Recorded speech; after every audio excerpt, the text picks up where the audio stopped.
નવનિર્મિત વાવ-થરાદ જિલ્લામાં કાયદો અને વ્યવસ્થાની સ્થિતિ વધુ મજબૂત કરવાના હેતુથી આજે એક મહત્વપૂર્ણ બેઠકનું આયોજન કરવામાં આવ્યું હતું. જિલ્લા પોલીસ વડા ચિંતન તરૈયાના અધ્યક્ષ સ્થાને યોજાયેલી આ બેઠકમાં જિલ્લાના તમામ પોલીસ અધિકારીઓ ઉપસ્થિત રહ્યા હતા.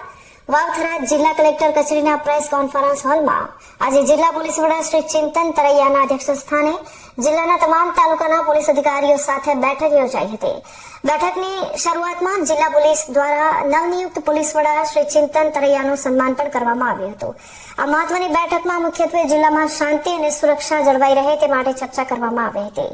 પોલીસ વડા ચિંતન તરૈયાએ જિલ્લામાં ક્રાઇમની ઘટનાઓનો ઘટાડો થાય તે માટે કડક સૂચનાઓ આપી હતી.